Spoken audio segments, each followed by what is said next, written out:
here with Dr. Aaron Kheriaty. Dr. Kheriaty, thank you for joining. Thanks. It's great to be with you, Johann. So I want to give you a little bit of an intro. Now, it's challenging to give you an intro because you are so based, I don't even know where to begin. So first of all, you have the honor of having been expelled from a prestigious institute, which is a great sign of being a conscientious objector in your case. So the irony of this is, listen to this. So professor of psychiatry at UC Irvine School of Medicine, director of the medical ethics program, where he chaired the ethics committee. And he was fired after challenging the university's COVID vaccine mandate in federal court. Ironically, as chair of the ethics committee, you were fired for being a conscientious objector. Is that accurate? Yeah, that's right. That's exactly what happened. So I believed firmly that the university's vaccine mandate violated the principle of informed consent, which was a foundational principle of 20th century medical ethics and instantiated as the very first principle in the Nuremberg Code, which was written following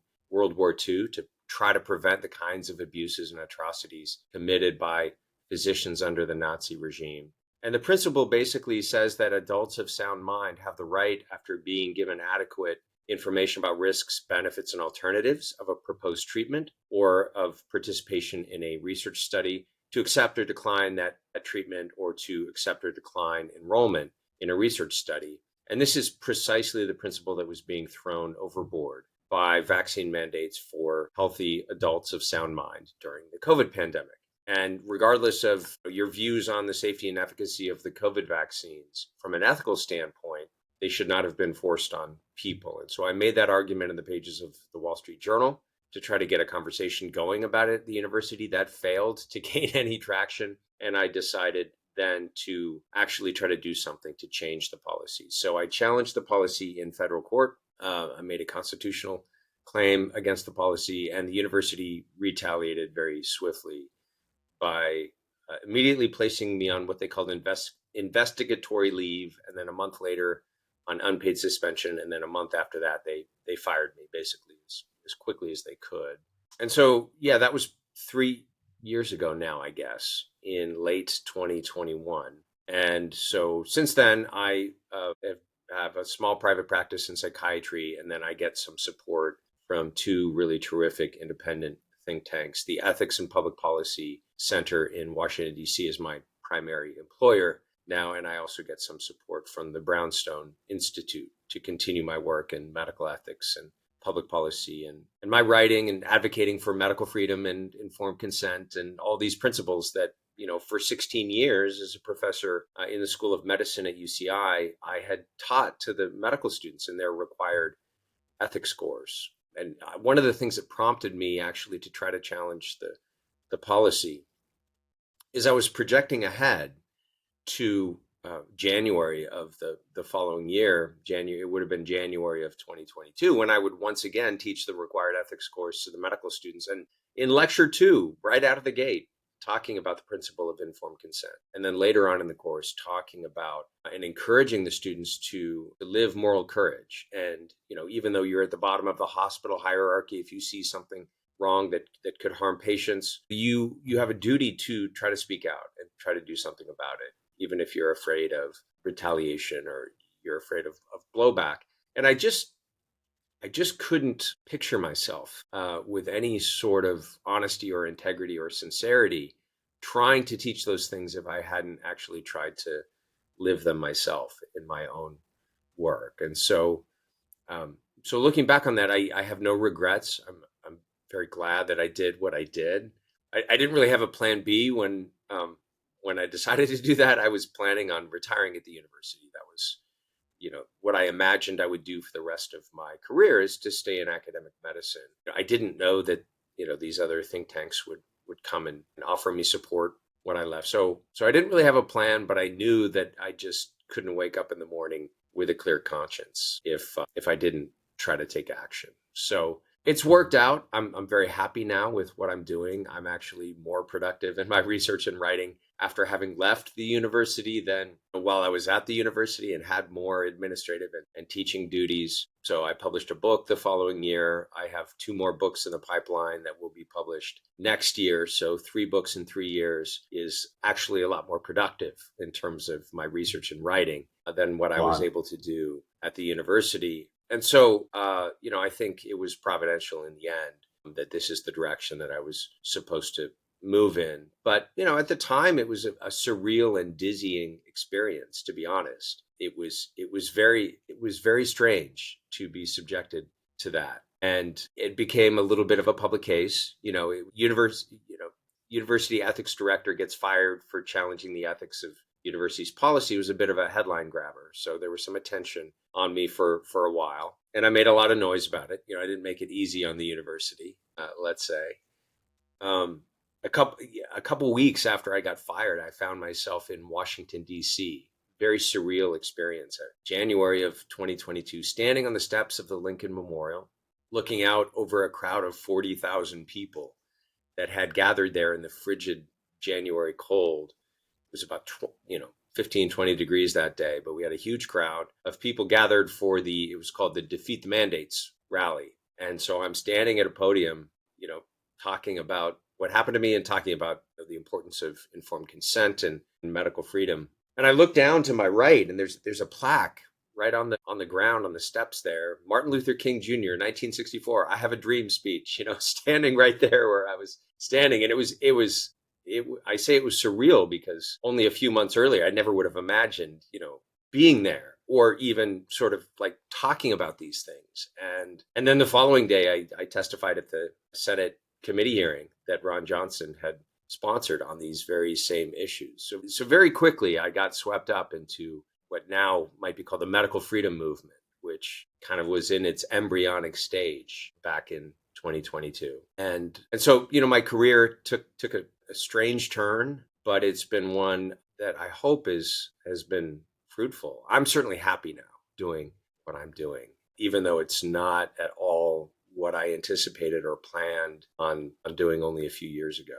Well, I'm really glad you clarified that, because I thought that you were just a far right-wing conspiracy theorist. Right. You're actually telling me that this ethical code comes from the Nuremberg trials, which is actually very dark, knowing that we're violating that actively. Yeah, that's right. So that I mean, go ahead. To me, it's just so foundational and so fundamental. And I could not understand why people thought that it was okay to just bypass or toss this foundational principle overboard with almost no discussion and debate about it. The idea of informed consent shouldn't be controversial anymore.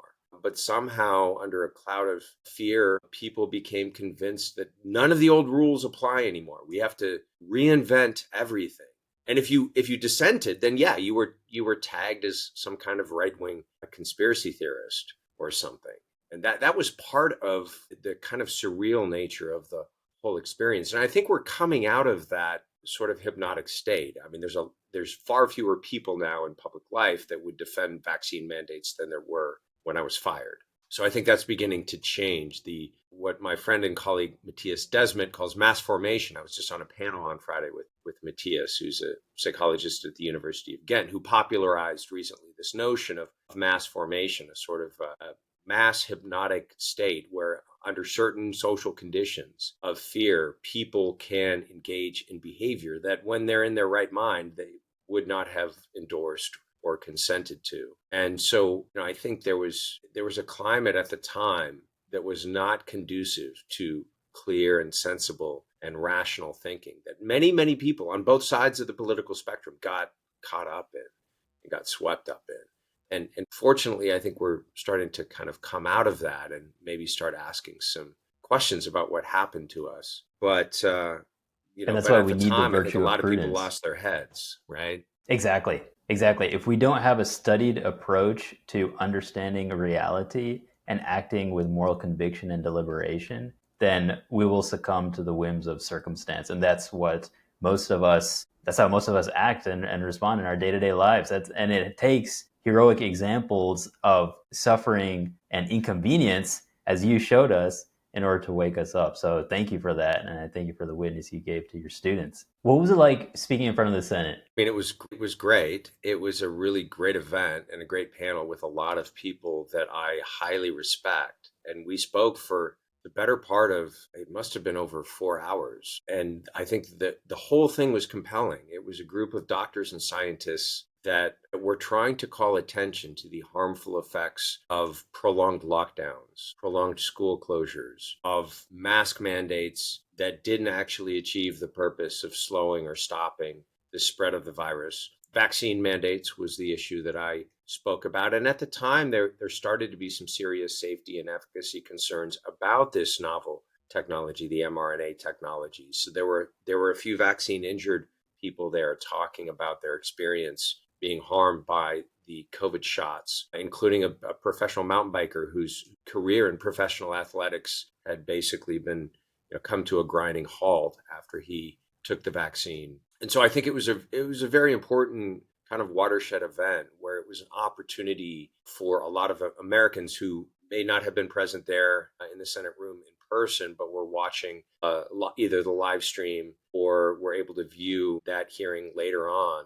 I've met and talked to many people who watched it, and I think they were just eager to find alternative sources of information than what they were seeing on network news that were kind of just parroting the government's preferred pandemic policies and kind of acting as PR agents, honestly, for Big Pharma and others who were profiting from the particular approach that we took during COVID. And I think there were just a lot of people who sensed something is wrong here. This is not making sense. I'm not a virologist, I'm not an epidemiologist, but I can spot a logical contradiction. I know that a policy that says when I walk into the restaurant and I'm standing next to the server, I have to wear my mask, but as soon as I sit down at the table, I can take my mask off. I don't have to be an epidemiologist to understand that this is theatrical and stupid. And yet all of us are being asked to play along with these kinds of theatrics. And I think a lot of people could also easily recognize the harms that were being done by closing schools and by forcing children to try to learn over Zoom, knowing, I mean, it was clear for anyone who cared to look at the evidence, it was clear that healthy children were not harmed by COVID. And so why are we disrupting their lives in this way? Why are we recommending that healthy children get vaccinated? Why are we using children to shield adults from harm? That seems like a kind of upside down thing for a sane and just society to do. So I think a lot of people sensed something was wrong. And that Senate hearing was an opportunity to see a lot of very credible doctors and scientists with all the pedigree and the credentials, and the Yale University and Harvard University basically saying, here, look, this is the evidence. And this is why what we're doing is not making sense. Well, thank you. I agree with everything you said. How did the court case end up? So it went to the Supreme Court, right? So I'm involved actually in a different case that went to the Supreme Court. The case against the University of California, unfortunately, I didn't prevail in that case. And I think part of that is a timing issue, because if I would have filed it, let's say 6 months ago, after a new precedent was set in the Ninth Circuit, I think the case would have gotten traction and I would have had a better chance of winning. The Ninth Circuit recently, in a different vaccine mandate case related to the Los Angeles Unified School District, said that a 1905 precedent called Jacobson v. Massachusetts, which is the precedent that's always cited to support vaccine mandates when they're challenged in court. The Ninth Circuit, which is the circuit court in my district, said that 1905 Jacobson precedent doesn't apply to the COVID vaccines, or the COVID shots, I should say, because these products do not stop infection and transmission. And therefore, under Jacobson's definition, they don't actually count as vaccines. And which was part of the argument that I made in my case. But at the time, the courts were not open to kind of hearing that kind of scientific evidence. And so I think, I like to quote the movie Moneyball, the first one through the wall always gets bloody. So I was the first one through the wall. I got a little bit bloody. And now the courts are starting to come around and starting to actually look at the evidence surrounding these products and surrounding these policies. So I didn't prevail in that case, but fortunately, some cases that have come since then are starting to push back against vaccine mandates and gaining more traction.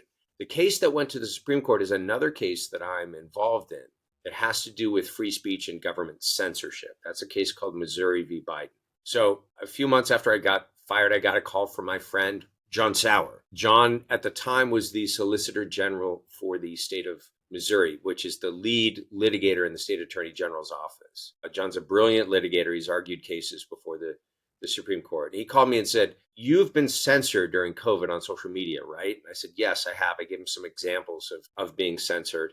The first interview I did after I filed the lawsuit, but right before I got fired, was with an independent journalist named Allison Morrow. Allison had previously worked in network news, won 2 Emmy Awards for her journalism. And at the time, she had left network news and was working for the state of Washington, but had a podcast similar to yours on the side.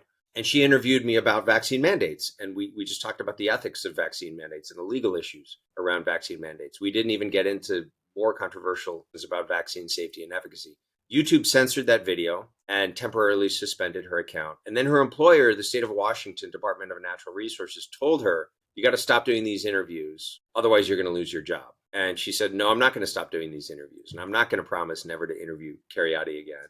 And she did end up losing her job right after I lost mine. So part of the surreal experience was like, okay, I lost my job for basically adhering to something that I had taught every year to the medical students for 16 years. And then the first person I talked to about this, we were censored. And then I lost my job. And then that person that I just talked to lost her job.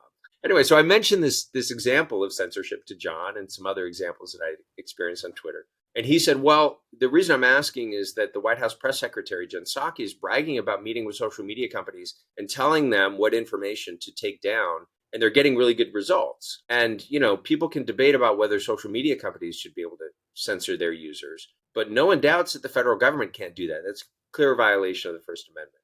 So the state of Missouri and the state of Louisiana were filing a lawsuit challenging the federal government and alleging that they had pressured and coerced social media companies to do their bidding during COVID. And so I joined as a private plaintiff, along with my friends and colleagues, Dr. Jay Bhattacharya of Stanford, Dr. Martin Kulldorff of Harvard, 2 world-renowned epidemiologists. There's 2 other private plaintiffs in that case, a journalist named Jim Hoff and a health freedom advocate from Louisiana named Jill Hines. So we got an injunction against the government in that case from the district court. The district court judge issued that ruling on July 4th of last year. And in that injunction, the district court judge said, if what plaintiffs allege is true, this is the worst free speech violation in United States history.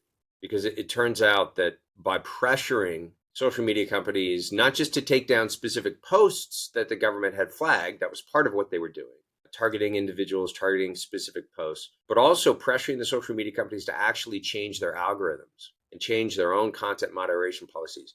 You ended up with hundreds of thousands of Americans being censored literally tens of millions of times due to government coercion.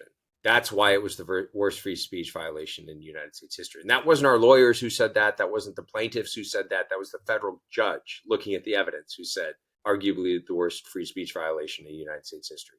That case was appealed by the government to the Fifth Circuit. Fifth Circuit upheld the injunction. It was appealed again to the Supreme Court. So we were at the Supreme Court back in January. And the Supreme Court, unfortunately, stayed the injunction based on a technicality known as standing. That they basically said, okay, you could show that you were censored. You can't yet prove definitively that it was the government doing the censorship and not the social media companies in your specific cases. Therefore, you don't have standing to bring the case. So that was a temporary setback. But what happened simultaneously is Robert F. Kennedy Jr., who was specifically named in the documents that we got on discovery, he filed a companion case and petitioned the court to combine our cases so he could use our documents on discovery. And the court, even under the Supreme Court's stringent standing requirements that they set back in January, the court said Robert F. Kennedy does meet those stringent standing requirements. He was specifically named and targeted in the documents before the court and that we subpoenaed from the government. Therefore, the injunction is back in effect in Kennedy v. Biden case. We've also petitioned the court to add a couple of other plaintiffs who were specifically named in our case. So the case is back at the district court being litigated. The injunction in Kennedy's companion case is in effect. And I anticipate that will be appealed back up to the Supreme Court. And next year, the Supreme Court's actually going to have to rule on the merits of the evidence rather than just kind of temporize and punt on a technicality. So that's That's the other issue I've been involved in over the last year or two, is really looking at this issue of government censorship, the importance of free speech, trying to educate people on what's been going on with government censorship, which turned out to be far more vast than we imagined when we first filed the case. So we thought, well, there was censorship around the 2020 election, Hunter Biden laptop and other things that have been in the news. And there was censorship, certainly people challenging the government's COVID policies. But what we found is actually the government was censoring on all kinds of other topics and issues. And we keep having to add more government agencies to the list of defendants. The Department of Treasury was censoring people critical of our monetary policy. The State Department was censoring people critical of our foreign policy, the withdrawal from Afghanistan or support from the Ukraine war. There was censorship around abortion. There was censorship around gender ideology. You take any contentious issue in American public life, whether domestic or foreign policy, the government had its thumb on the scale and was attempting, in many cases quite successfully, to control the flow of information online. What one journalist, my friend Michael Schellenberger, has called the censorship industrial complex, has been operating even prior to the pandemic. It was sort of built starting around 2017 in the wake of Trump and Brexit.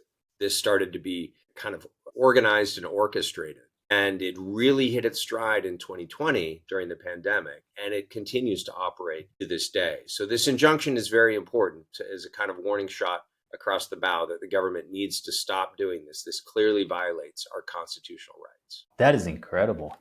It's almost like we're living in a dystopia. This is something I've often wondered. Right. And it's like everything goes fine as long as you keep as long as you're not willing to raise your head above the crowd. Then as soon as you are, you get sniped. I think it was Kevin Roberts who said on a Tucker Carlson interview that if you're taking flack, that's how you know you're over the drop site. I kind of wonder, you mentioned some significant names in our culture: Schellenberger, Bhattacharya, Matthias Desmet.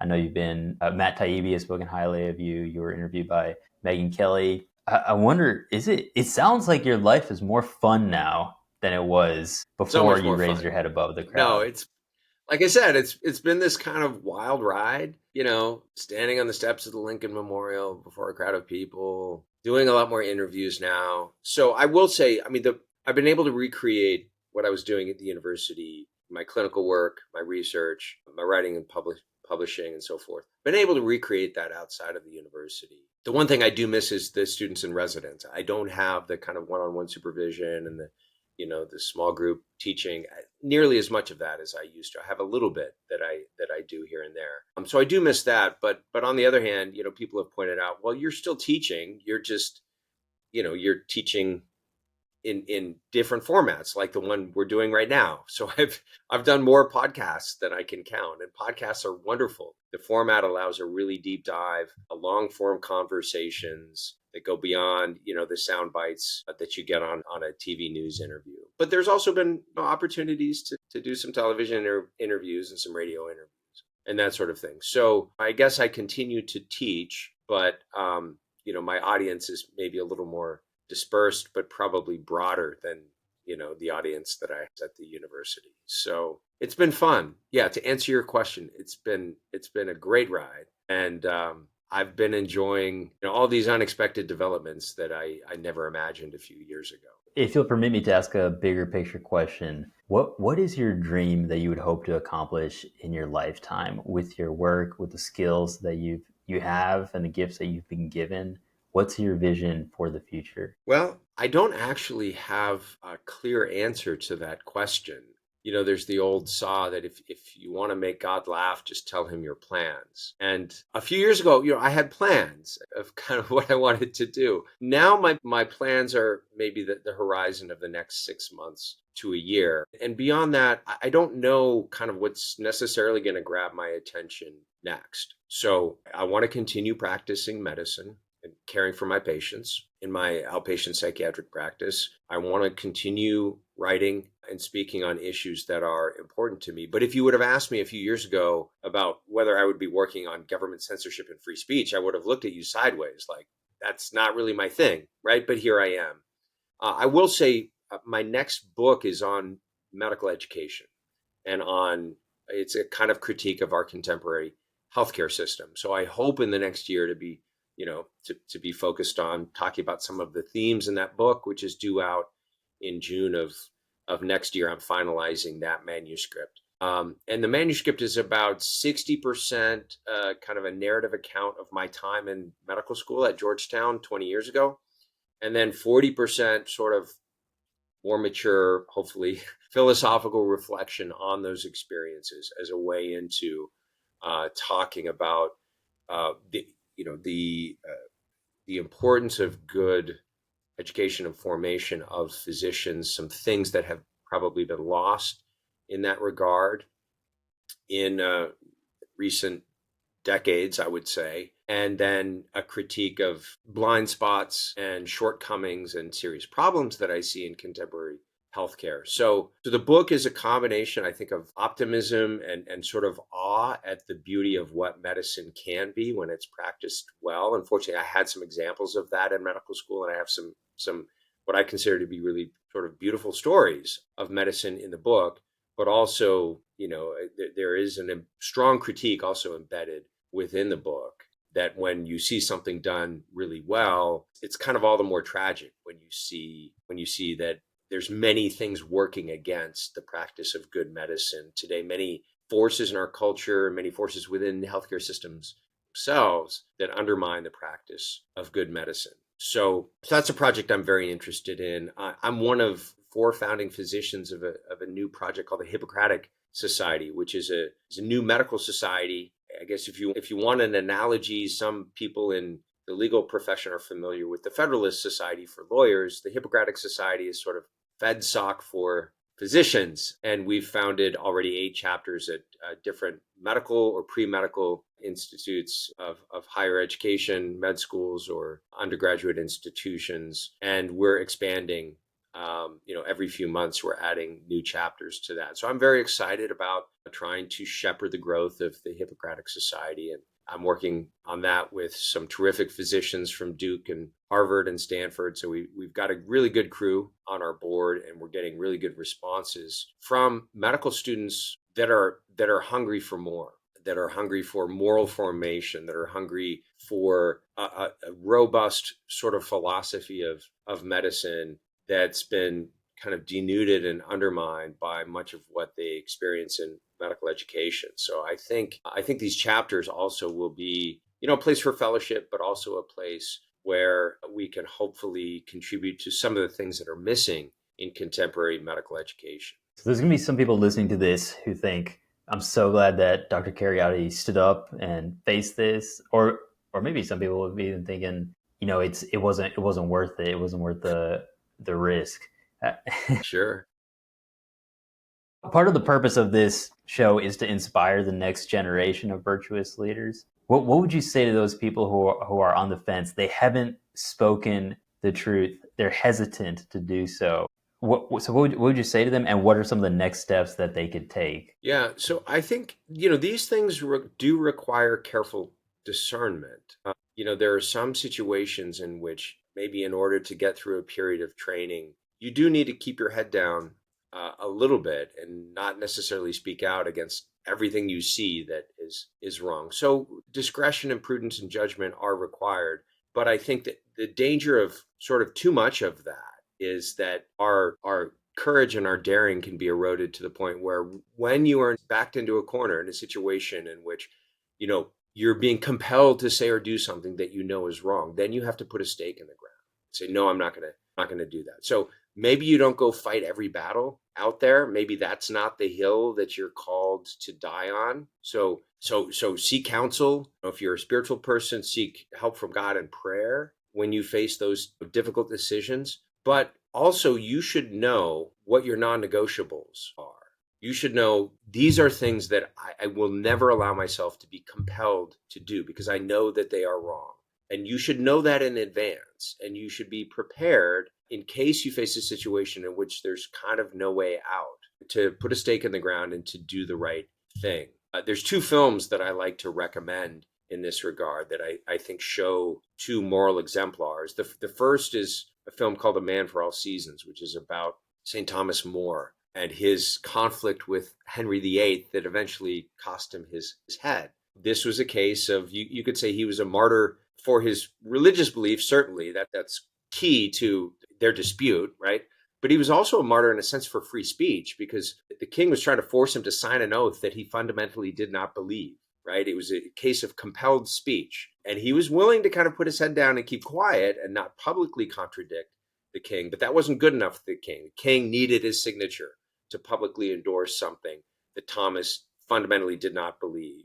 And that's what he ended up sacrificing his life for. So A Man for All Seasons is a beautiful film about his martyrdom, essentially, and his integrity. And the other more recent contemporary film that I like in this regard is called A Hidden Life. It's a Terrence Malick film, this is a director whose movies are kind of meditative and quiet. They're maybe not to everyone's taste, but in this case, I think this is his best film. It really, his approach and his style really works well for this movie. And it's about a young man named Franz Jagerstatter. Was just an ordinary husband and father, had married with two daughters, Austrian man. During World War II, Nazis invade. They're conscripting Austrians into the German army. And they're going to compel him not only to fight in the German army, which he was willing to do, but in addition to that, they were going to compel him to take an oath of fidelity to Adolf Hitler. And with his moral clarity, he just saw, no, I'm willing to fight in the army, but I'm not willing to take an oath of fidelity to that man. And you see in the course of the film, the pressure mounting, and even his wife and his well-meaning, but perhaps misguided parish priest and the mayor of the town and everyone, just sign the oath. Another case of compelled speech. Say something that you don't believe. Put something in writing, and you can believe whatever you want, internally, but just externally, just kind of, make this symbolic gesture, a little pinch of incense to the emperor, and then we'll leave you alone. Everything will be fine. And he refuses to do that. And there's one scene that I'm very fond of in the film, extremely powerful scene, where he's in prison and he's actually being tortured. The prison guard is beating him to a pulp, and he's on his knees, and he's been bruised and battered, and he looks up through his blackened eyes and his blood-stained face at the prison guard. The prison guard looks down at him and says, "Just sign it. Just sign the oath, and you'll be free." And Franz looks up at him and says, "But I already am free. Imprisoned, being tortured, but I already am free." Right? He maintained, and he ended up, they ended up beheading him as well, actually. The Nazis did. Just a spoiler alert. Sorry about that. That's how it ends. But that scene is just so powerful because it's this witness to his interior freedom, that there's something that you can do whatever you want to me, right? But there's something that you cannot take from me, which is my conscience and my integrity and my willingness to speak the truth and my willingness to refuse to lie, my refusal to say something or do something that I fundamentally know is wrong. So, two examples of moral courage to learn from. And of course, both of these men have beautiful writings as well. Thomas More's writings from prison, when he was in prison at the Tower of London, are very powerful spiritual writings. And Franz Jagerstatter also has published in English now his letters to his wife while he was in prison. So I like to cite those two examples. I certainly don't want to hold myself up as an example of anything, because I have not gone nearly as far as those two men. Yeah, I lost my job, but actually I have another job where, I'm doing just fine. My professional life turned out, all for the good. But there's examples in our distant past and our examples in our more recent history of men of real moral courage who ended up giving everything for the sake of standing for their principles. And, I think it's important for us right now to have examples like that to look to and to learn from.